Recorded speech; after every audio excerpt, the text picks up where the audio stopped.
Hi, this is Rob Sheen with the Source Conference, and I'm here with Megan Roddie, and she is a cybersecurity analyst at the Texas Department of Public Safety. And she's going to be speaking at the Source Phoenix Mesa event coming up on February 28th and March 1st. And she has a really interesting talk on strengthening your SecOps team by leveraging neurodiversity, which is a fascinating topic when I read your abstract. So I'm really curious if you could tell us a little bit about your talk and what it's about. Yeah, so basically what I'm talking about is a combination of personal experience and research I've done. So I have Asperger's, a form of high functioning autism, Mhm. and I found that I and many other individuals with high functioning autism succeed very well in the cybersecurity IT industry. So I talk a bit about what I've experienced myself, and also I've reached out to people on Twitter and asked for their opinions, and also done research into the statistics of InfoSec individuals with high functioning autism. So I discussed the challenges and the benefits, and a lot of suggestions on how managers should slightly alter their managing style to get the most out of these employees, because when managed right, they can offer an abundance of skill and extra work to their workplace. Great, great. Now, I imagine out in the wild, there's probably a lot of misconceptions about autism and Asperger's. What are some big misconceptions that you've seen that people have that you'd like to have a chance to correct? I mean, the main reason, I think, and the reason I'm giving this talk is just people look at the side effects and they look at it as an illness or disease or disorder rather than just something we're living with.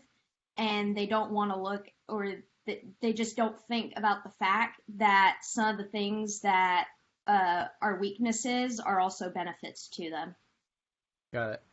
Um, what are some things that folks with various degrees of Asperger's or autism might actually do better than folks that don't have it? Well, our brains are very logical, and while that's a can be considered a weakness when it comes to social skills, when we're looking at computers, information technology, information security, we have a very logical way of processing the information, and we're also very thorough.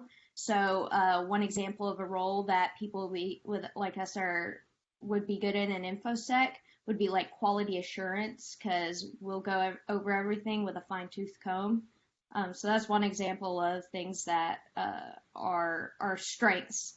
So even though our logical, straightforward thinking can be a weakness in certain social situations, it does become good when we're working in information technology.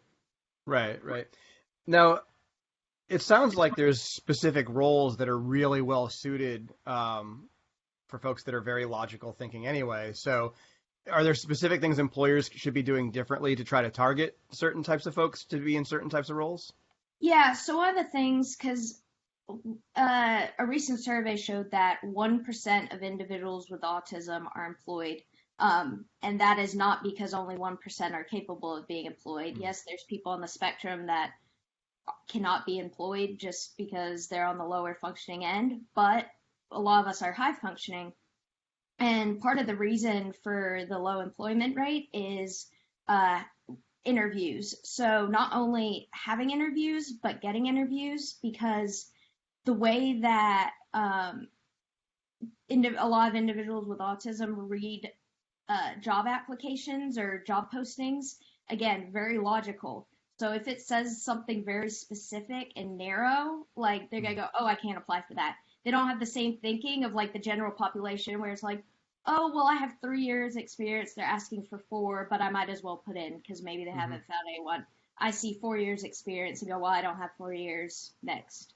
So it's hard to get Got it. into the field because it's hard to find a job posting you feel you can fulfill, because really job postings, they're posted with unrealistic expectations. They're looking for the perfect candidate, but a lot of people will apply for them in general, because why not, just because you're a little bit off on experience or skills. Right. I mean, job listings in general tend to be unrealistic for everybody. I mean, Yeah. I remember when Java came out and like 3 or 4 years into Java, people were posting job recs looking for 10 years of Java Yep. experience. It's like Yeah.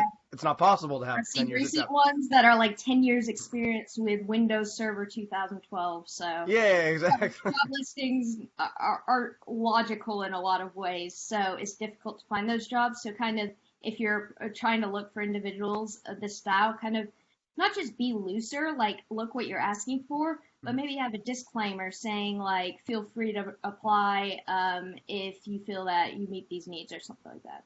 Sure. It sounds like there's probably education that can happen on both sides too. So Yes, maybe correct. the employers could be better at writing job listings, and maybe they could run workshops and things to help train people Yes, on, exactly. how to, engage with employers and how to, Yeah, and so there's a lot of organizations that work with individuals, even specifically focused on information technology and information security, trying to get individuals into these fields. And so there are organizations working with these individuals, helping them find jobs. They'll teach them the skills, but then also try and transition them into a workplace that they think will be a good fit. right.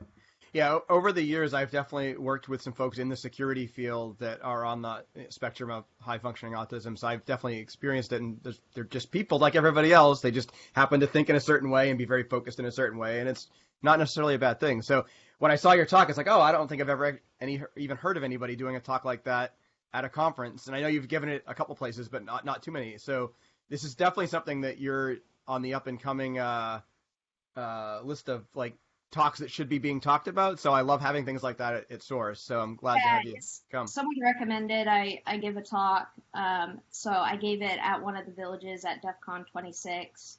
Hmm. It went well. I wish I would have done a bit better, but I'm very critical of myself. So I was like, well, it went well enough, and I had enough good feedback that I'll do it again. And then I just started blasting it out everywhere, and Yeah. I've got a lot of opportunities, and there are a large population of high functioning autistics either don't want to talk about it openly or haven't disclosed that publicly, or maybe they don't mind discussing it, but audiences and big groups of people aren't their thing. Right. So having the love for public speaking and being very open about this condition, like I kind of wanted to fill that niche role that is very rare to find. Right. No, it's great. And just for the record, as someone who's done a lot of public speaking, I can tell you that some of the best public speakers, they only do like 2 or 3 talks ever. And they give those same talks over and over and over and over again. And each time they do it, they reflect on what did I do good? What could I have done better? And then they just make it a little bit better for the next time. And they just keep iterating until it's just amazing speech. So Yeah, what you're I've doing been, is definitely normal. yeah, and I've been lucky that both the previous times I've given my talk, it's been recorded. And Hmm. so I go back, I analyze what I could have done wrong. I also have had some very good audiences during Q&A ask questions, and it's things that I'm like, oh, well, I didn't even think of that. Because Right. again, even on the autistic spectrum, there's such a variety. And so I'll have people in my audience who are on the spectrum, and they'll be like, well, I've seen this condition, or I've seen this thing, or I'll have people without autism ask me a question, and they'll say like, well, how would you manage this? So I was like, I really can't say. And then someone else in the audience will be like, oh, well, I've encountered that situation. This is how I did it. Yeah. So having such a engaging audience is helping me improve my talk. And by Mesa, I'll have a lot of additional input that I've gotten, and my talk will reflect that hopefully. Great. That sounds fantastic. Yeah, my wife is actually a professional public speaker and speaking coach, and she records literally everything she ever does in front of an audience. Like just one of those little life pro tips that the pros use is they record all their talks, and they tell you actually have to watch the talk. So you have to actually watch your recording, and then you can even like watch it in forward. You can watch it in reverse. You can watch it in fast forward, and you Yep. start to notice if you have weird tics or things like that, and you can refine it that way. It's really interesting. The level you can take it to if you're really trying to improve in your public speaking. Yep. So cool. So glad to have you have an opportunity to come to speak at the conference, and definitely look forward to having you there. So for folks that want to come and continue the conversation with Megan, definitely stop by the Source Mesa Phoenix conference on February 28th and March 1st. Yeah. Thank you for having me at the conference. I'm looking forward to it. Great. Looking forward to it, and I'll see you there.